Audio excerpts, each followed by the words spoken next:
صلو علیہ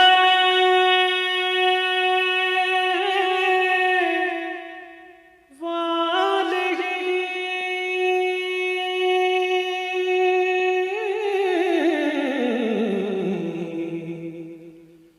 صلو علیہ وآلہ۔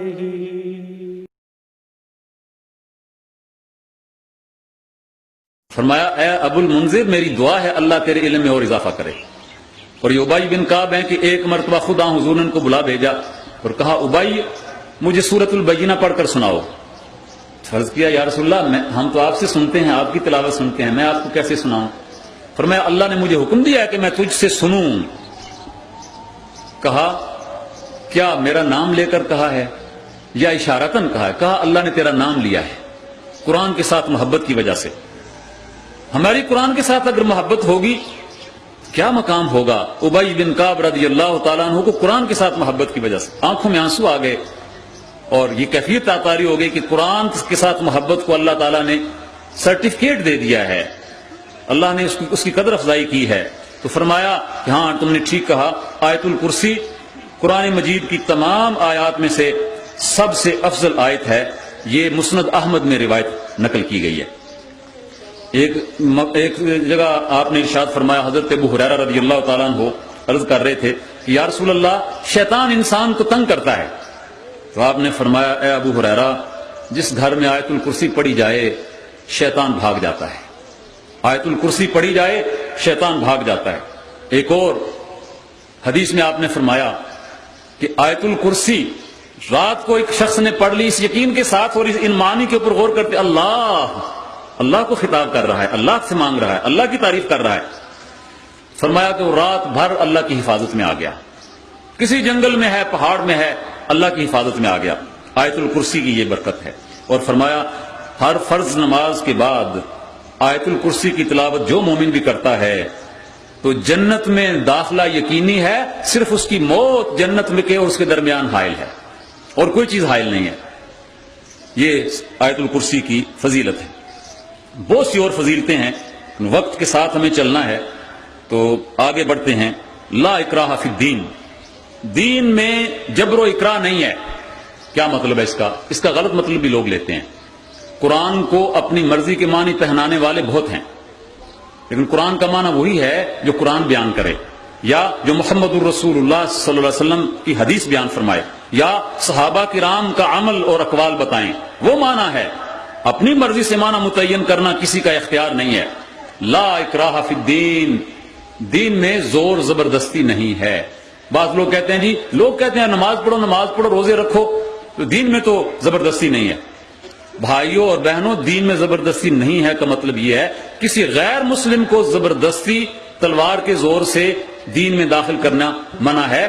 دلیل کے ذریعے سے اس کو سمجھا کر دین میں کے اندر داخل کرنا اس کا تو حکم بھی ہے، اس کی فضیلت بھی ہے، لیکن مجبور کر کے دین میں داخل کرنے کی اجازت نہیں ہے۔ اور مسلمانوں نے الحمدللہ ہمیشہ اس پر عمل کیا۔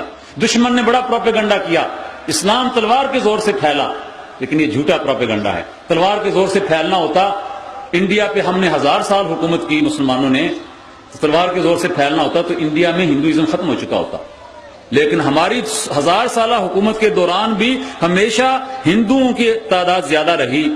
تلوار کے زور سے پھیلنا ہوتا تو انڈونیشیا پر تو کبھی کوئی لشکر کشی ہوئی ہی نہیں ہے مسلمانوں کی طرف سے، تاریخ گواہ ہے۔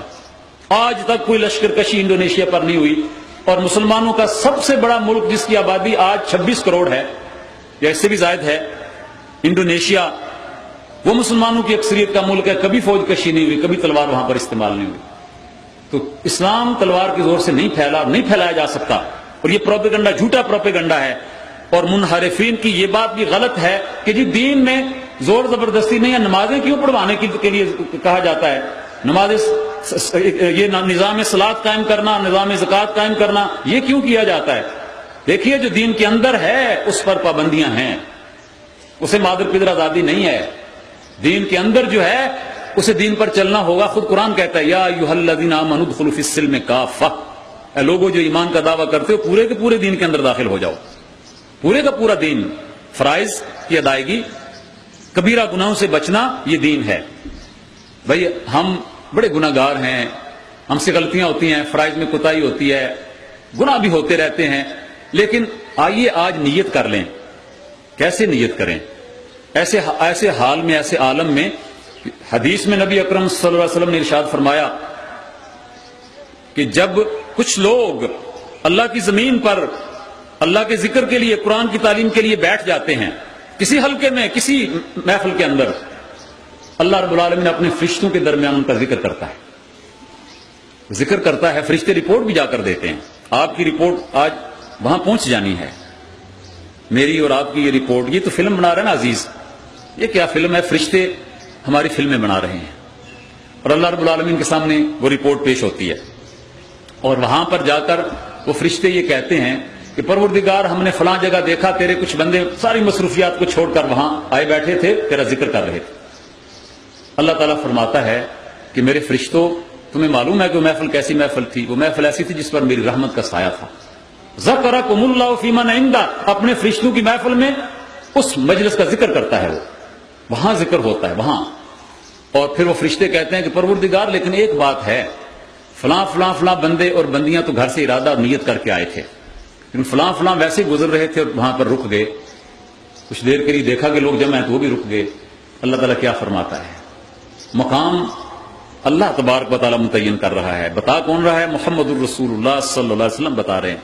فرمایا، اے فرشتوں گوار ہو، ان ہؤلاء القوم لا یشقى جلیسہم، یہ لوگ تو ایسے لوگ ہیں کہ ان کے پاس رک کر کھڑے ہو جانے والے اور ان کے پاس ویسے گزرتے ہوئے بیٹھ جانے والے بھی محروم نہیں کیے جائیں گے، میں نے ان کے بھی گناہ معاف کر دیے۔ ایسی مجلس ہے جس میں ہم بیٹھے ہوئے ہیں۔ اللہ سے عہد کر لیں کہ پروردگار، ہم سے غلطیاں ہوئیں، فرائض کی ادائیگی میں بھی اور گناہوں کے ترک کرنے میں بھی، لیکن ہم ارادہ کر رہے ہیں، تو ارادے میں برکت دینے والا ہے، آئندہ ہماری زندگی اس سے مختلف ہوگی۔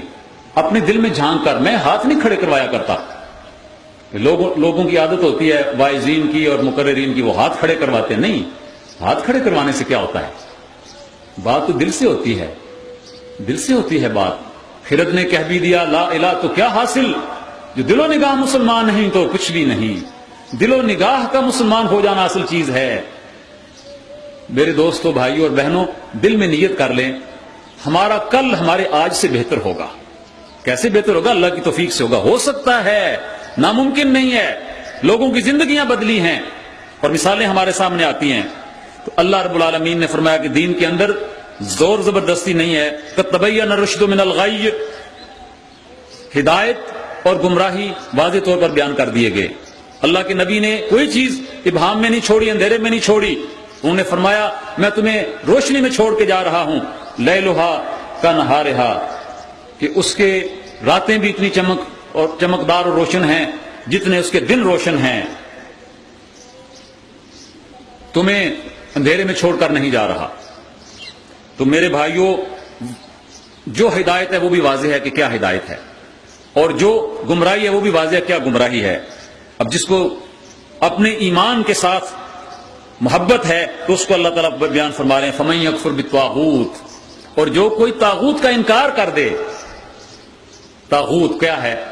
اللہ رب العالمین کے مقابلے پر جو بھی غلط کام ہے، جو بھی غلط دعوت ہے، وہ سب طاغوت ہے۔ طاغوت کا معنی لفظی ہوتا ہے کناروں سے باہر نکل جانا۔ طغیانی اس لیے کہتے ہیں نا کہ جی دریا میں طغیانی آ گئی، ندی نالوں میں طغیانی آ گئی۔ طغیانی کیا ہے؟ طاغوت اسی روٹ سے یہ لفظ ہے طاغوت۔ جب ندی نالے اپنی حدود کے اندر بہ رہے ہوتے ہیں تو اسے طغیانی نہیں کہتے، جب وہ اپنے حدوں سے کناروں سے باہر نکلتے ہیں تو کہتے ہیں طغیانی آ گئی ہے۔ جو بھی اپنی حد سے باہر نکل گیا، بندے کی حدود متعین ہے، بندہ لامحدود نہیں ہے، اس کی حدود متعین ہے۔ حد سے باہر جہاں نکلا طاغوت بن گیا، اور حد سے باہر نکل جانا آپ سمجھتے ہیں اللہ کی حدود کو توڑ دینا، اللہ کی حدود کا انکار کر دینا، عملی انکار یا اعتقادی انکار۔ تو اللہ رب العالمین فرماتا ہے کہ طاغوت کا انکار کرو، وہ طاغوت اندر بیٹھا ہوا ہو تو اس کا بھی انکار کرو، وہ باہر والے طاغوت پر حملہ کرنے سے پہلے اندر والے طاغوت کو کنٹرول کرو۔ وہ اندر چھپ چھپ کے بیٹھا رہتا ہے، وہ غلط کام کرواتا رہتا ہے، اس کا بھی انکار کرو، اس کو بھی نکال باہر پھینکو۔ اور باہر بھی جو طاغوت ہے اللہ کی حدوں کو توڑنے والا، اس کے خلاف بھی علم بغاوت بلند کرو۔ وَمَن يُؤْمِن بِاللَّهِ، اور اللہ پر ایمان لاؤ۔ اللہ پر ایمان لانے سے پہلے طاغوت کا انکار ضروری ہے، دونوں باتیں ساتھ نہیں چل سکتی۔ اللہ پر ایمان کا دعویٰ اور طاغوت کے ساتھ وفاداری دونوں ساتھ نہیں چل سکتی. طاغوت کے خلاف اعلان جنگ ہوگا تو اللہ پر ایمان جو ہے وہ قابل قبول ہوگا. دونوں ساتھ ساتھ نہیں چلتے. دونوں ساتھ ساتھ چلنا ہوتے تو عبداللہ بن ابی کے بارے میں یہ نہ کہا جاتا کہ نبی اکرم صلی اللہ علیہ وسلم نے اس کا بیٹا جو تھا، جو سچا صحابی تھا، اس کی درخواست پر آپ نے اپنا کرتا مبارک اتارا اور اس کے کفن کے اوپر وہ کرتا پہنا دیا. نبی کا کرتا کیا مقام ہے. اپنا لعاب دہن اس کے منہ میں ڈالا اور حضرت عمر کہتے رہے کہ یا رسول اللہ یہ تو دشمن تھا، یا رسول اللہ یہ تو باغی تھا، یا رسول اللہ یہ تو اہل ایمان کا دشمن تھا، جڑیں کاٹنے والا تھا. اللہ رب العالمین نے اپنی وحی کے ذریعے سے فرمایا کہ اے نبی ان تستغفر لهم 70 مرۃ فلن یغفر اللہ لهم. یہ طاغوت اگر 70 مرتبہ آپ اس کے لیے مغفرت کی دعا کریں اللہ اس کو معاف نہیں کرے گا.